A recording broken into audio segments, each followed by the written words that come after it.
Welcome to the Market Makers in Middle East and Africa podcast. This is Abrar Hussain. I'm your host.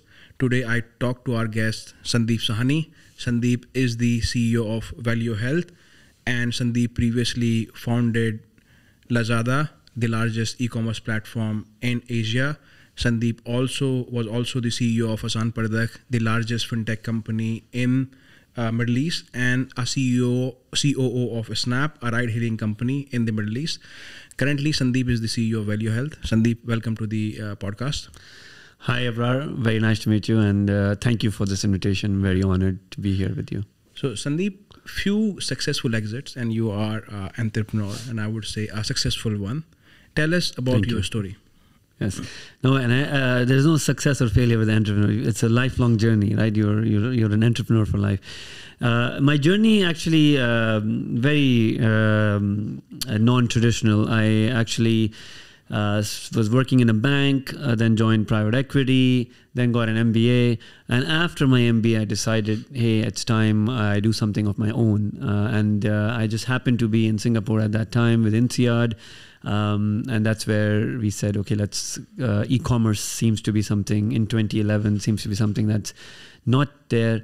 And that's how we started Lazada. So my first company I co-founded, took that, from basically zero all the way to a unicorn status, and moved to Indonesia, really built the company from scratch. And then we got fortunate. Alibaba came in, acquired us. So we sold it for $3 billion. After that, I moved and joined actually SoftBank. Reached out to me as part of the deal. And then I joined one of their portfolio companies, which is called Ola Cabs. It's the biggest ride-hailing company in India. While I was there, I learned about an up-and-coming ride-hailing company in Iran from one of my previous co-founders, and decided to move there and became the COO of SNAPP. And as you do with ride-hailing, once you basically acquire market share, you start food delivery, you start e-commerce, and then you basically do payments. And I was the CEO of the payments arm called Asan Pardhakt EasyPay. As my last tenure or my last employment there. After that, COVID happened. So work from home started. I got COVID. Actually, I got really bad COVID. Ended up in the ICU on a respirator here in Dubai. Basically, fortunately survived, I would say. And on my last stick, the doctor kind of looked at me and said, Sundeep, just an FYI, 36-year-old shouldn't be on the respirator in the ICU. You really need to take care of your health. And if I look back on my life, since graduating from college, banking, private equity, entrepreneurship, basically 100-hour work week, non-stop, and makes you realize that, okay, yes, I've been deprioritizing health. Made health a priority, spent the next 6 months picking up every coach on there, every nutritionist, anything and everything I could learn about functional healthcare. And with my co-founder, who's also from INSEAD, and one of my coaches, Jamie, we started Valeo. Because after I became healthy, it kind of hit me that this is a business in itself, because everybody delays healthcare, especially young men who are ambitious. We're all kind of delaying health for our career's sake. So the idea was, if we could make buying an iPhone as convenient in Jakarta as it is in LA, or ordering a cab in Tehran as easy as it is in New York City, why not make healthcare as easy it is, so that people actually take care of themselves and before things get bad. Perfect. Thank you for sharing that. So you touched base again on a very important topic, which is health. So tell us about the grand vision of health, and it's a growing need now, and this is what we have seen after COVID. It came at the forefront. So what you're trying to do and how you want to address this growing need of the healthcare market? No, great question. So if you think about sort of what tech has done over the past 10 to 15 years, or what startups have done, they've not reinvented the wheel. They have literally taken what you do, made it more convenient. Yeah, today we buy things on Amazon that we might never use more than once, and previously we didn't buy them because we didn't know where to get them from. So the convenience factor and the at-home factor really kicked in. So that's basically what we are doing with healthcare. Our vision is to disrupt healthcare, make it extremely convenient from home, as simple as ordering food online, or anything else, the millennials and Gen Z that they do on their phone. We started off with diagnostics, making it extremely easy for you to get yourself tested, get your health data from comfort of your home. So you don't have to go to a doctor to get yourself checked and then go stand in a queue at a lab and then wait for results. We provide all of this service from home. And from there, we have then started to basically launch solutions for the ailments that people have. A lot of people come to us because they might be diabetic or have high cholesterol or high blood pressure. So we built sort of solutions around those ailments, especially like, for example, for diabetes. One of the biggest things that actually a symptom that a diabetic patient might have is erectile dysfunction.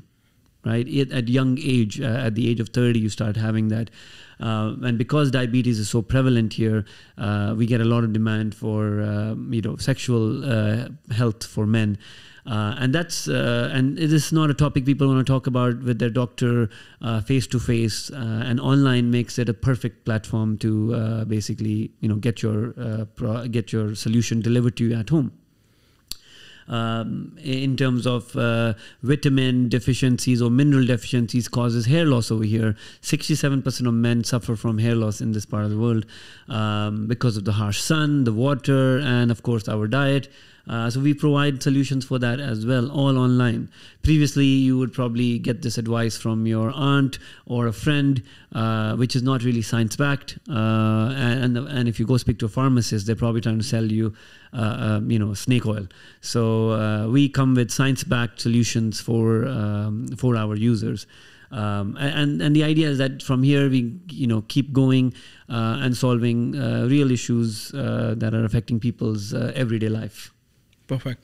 So if I understood correctly, it's a platform to bridge the gap and provide solutions and the packages to the people who can, go to your platform, and if they want to do a checkup, they can again access it from there, or they can have, different packages for wellness. Now, exactly. What about the markets that you are targeting? Is it focused for Middle East and Africa? Or you want to target what countries you are targeting? No, definitely. Of course, we started here in UAE. It's a great, starting place. The regulation is very much in favor of startups and tech startups. But no, the idea is to go to all over GCC and then North Africa, MENA and North Africa. Yeah. Okay, perfect. And can you talk about some of the collaborations or some of the new things that you are doing with Valeo Health? Sure. So, like I said, we are a tech platform. So for us, a lot kind of comes with partnerships. We partner with some of the best labs in Dubai, in UAE, in Saudi. Our products are available on Amazon, making it again easier for people to purchase them. And we've also partnered with a lot of telcos and banks over here to provide our customers, go to where our customers are. We work with basically pretty much every gym now in the UAE, offering vitamin D test. A vitamin D test, if you go to the doctor, costs you 400 dirhams. We provide it for 99 dirhams at most gyms now in UAE. Mm-hmm. Perfect. And you did successful exits like with Lazada and what were you would say, the learnings from there, and what were the biggest challenges that you faced? Look, Lazada was, my first startup, and it was basically, we woke up every day asking ourselves, why are we doing this? And the way we had to motivate the team was we kept telling them, look, if something is available in LA or New York, it should be available in Jakarta, it should be available in Bandung, and tier 2 cities in Indonesia, and the same for then later on the rest of Southeast Asia. You need to have your reasons very, very clear why you're doing something. Otherwise, you get distracted, and then you kind of end up doing all sorts of things. So for us, it was very clear we need to make things accessible to people in Indonesia. Previously, before Lazada, if you wanted to buy an iPhone, you literally had to call a friend in Singapore and say, hey, can you, when you come here next, can you get me a phone? Or if you're, rich enough, you fly to Singapore for the weekend, buy your iPhone and come back. We made it super accessible, right? And that kind of kept us driving the force. The biggest, some of the challenges were, we're talking Indonesia, 2011. Nobody thought online commerce didn't exist. Nobody would work with us because they thought, who would buy a phone online? Who would buy a fridge online? And yes, sometimes they were right. Yeah, we once shipped a fridge to a remote island in Jakarta, in Singapore, in Indonesia, to which we realized that the boat that goes to that island only goes once a week. So if you miss the boat, you need the fridge literally sits there for a week before the next boat leaves. And then finally, when the fridge got there, the customer said, sorry, I don't want it anymore. It came after 10 days. I was expecting next day delivery. So then we had to ship it all the way back. So of course, we had our learnings, and but we were doing this for the first time. So it was really exciting. And now, because of us, there's a boat that goes every day to that island, because e-commerce has grown so much.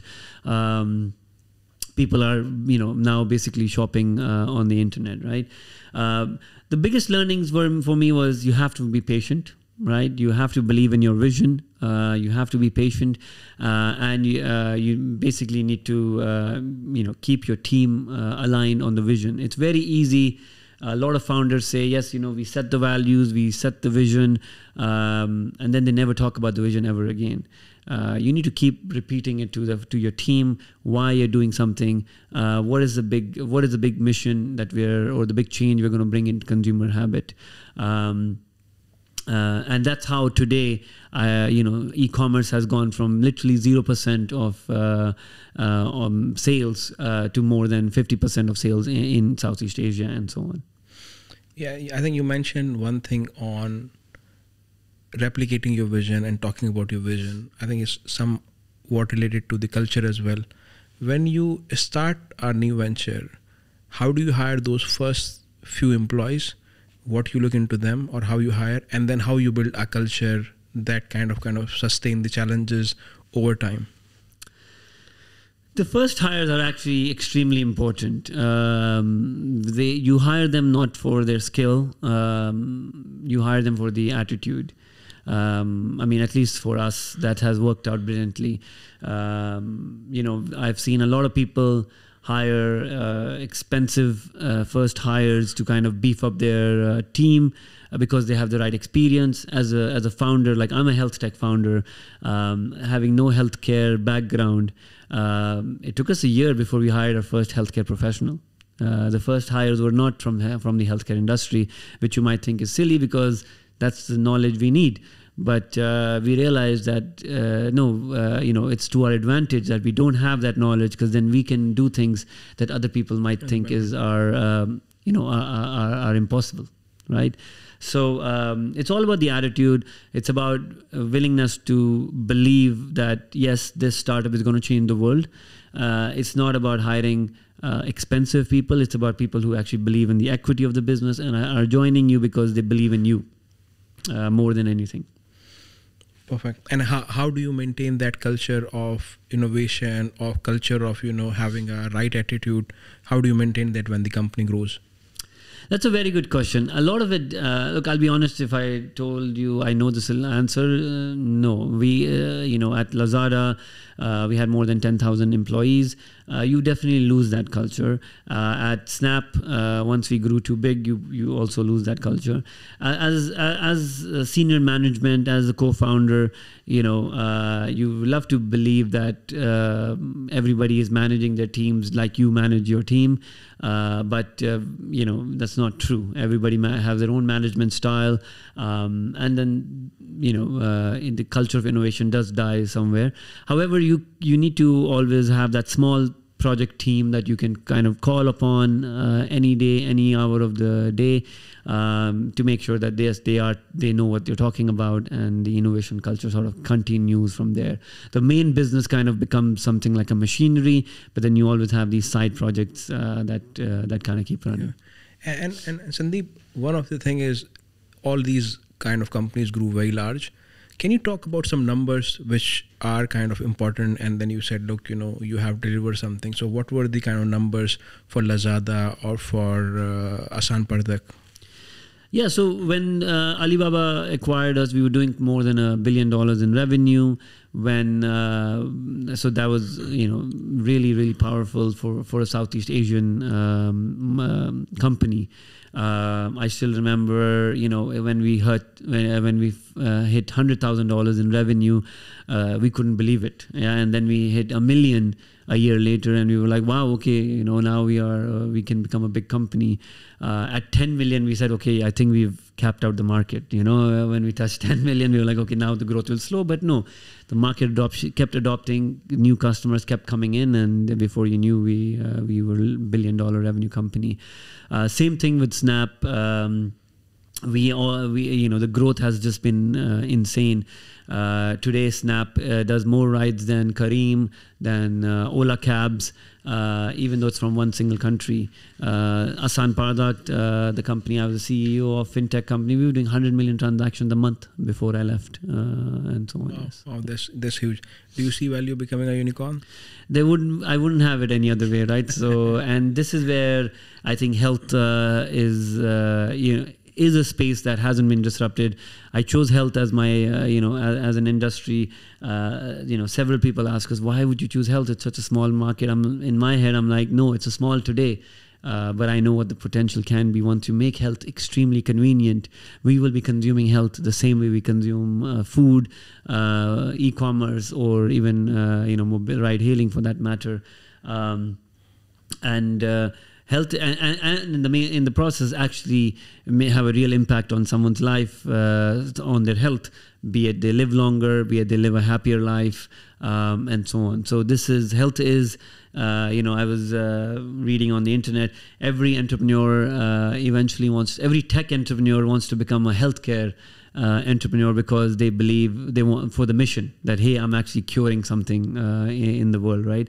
And that's where we are today. We definitely see a massive adoption of our products that can help people live a happier, healthier life. Yeah, and I think after COVID, mainly both for people and for the government, healthcare came at the forefront.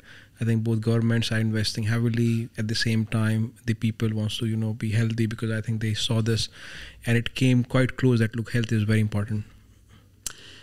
Definitely, yes. And, I just hope that trend continues, because health, the only way to sort of, live a happy, people had a real scare in COVID that they could die of something that they never previously thought about.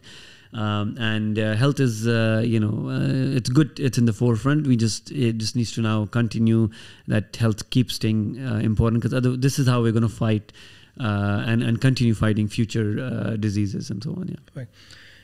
We talked about the opportunities and what you're trying to do. What are the challenges you face when you enter the healthcare in the region? Look, as a tech entrepreneur, challenges are many, right? Whenever you start something that is not already a proven model, or that's already not, you're not just competing with somebody. So we literally have no competitor in the region for what we are doing. We are really creating the market. And it's you need to change the consumer habit. B, you need to work with the regulators to help them understand why you're different and why you want to do things differently. There is a reason why today e-commerce or the words like marketplace have become very common. Marketplace used to be called e-retail in 2011. What does that mean? Oh, online retail, right? That's how people would explain themselves. When the regulators finally said, okay, this is a big industry, let's regulate it. They said, oh, e-retail sounds like retail. Let's copy paste the retail regulations into this space. And then overnight, the name changed to, no, we're not retailers, we're a marketplace. Ride hailing was not called ride hailing before, it was called taxi apps. And then when the taxi apps, the regulators got up and said, hey, this is a taxi app, so let's regulate it like a taxi company. They said, no, we're actually ride hailing, right? So health is the same thing. We're working, we need to work very, very closely with the regulators to make sure that the right amount of or the right oversight is there to make sure that the consumer at the end is able to get the right kind of help at the right time. My another question, Sundeep, is on general Middle East and Africa market. With your experience of ride-hailing, fintech, e-commerce, and now health, how do you see Middle East and Africa for entrepreneurs? And where do you see biggest opportunities in the region? Look, I think this is probably one of the best regions right now in the world to be, especially Middle East. There's a lot of money coming in, a lot of money being invested in the region. It is significantly easier here to fundraise today as in what you call pre-seed or an early entrepreneur than it is anywhere else in the world. This part of the world is, I would say, also very, very ripe. Yeah, you have basically more than 90% of the population is online. Everybody has a smartphone, so they are very, very well aware of how to use a smartphone. Those difficulties you kind of don't face in Indonesia when we were trying to grow e-commerce. Our biggest limitation was access to internet. So we knew we couldn't go faster than number of people who have internet. You don't have that issue, at least in the Middle East now. But at the same time, while you're building in the Middle East, you keep an eye on Africa because that is where the future growth or the frontier market are being built. And I think this is a great gateway to that part of the world. The next billion population that will come online. Yeah. So, what is that drives you? Is it money? Is it the building something, or is it following your passion? Look, initially I might have said money, but after your first exit, you kind of then it's not the money anymore. You realize, like, why would you do it again? It's the drive. It's the real ability to make change. Right. After I got COVID, it would have been, or after I left Iran, it would have been very easy for me to just kind of find an island and retire. But that's not me. My biggest fear is that I might not be using my brain so I need to continue challenging it. And it is, never kind of being in your comfort zone for too long, I would say. Always pushing yourself, that is what drives me. And what are the good things of being an entrepreneur apart from working hard and challenging yourself? Those are not the good things. Look, it's pretty lonely on the top. That definitely. The good thing is you actually end up making a real impact. If successful, and even if you're not successful, you actually learn a lot around the process. Okay, what happened? What went wrong? Yes, of course, I have these successes, but I've had my failures in the middle as well. So. Perfect. Thank you for coming, Sundeep, and it was really a pleasure to talk to you. Thank you so much. Really appreciate your time. Yeah.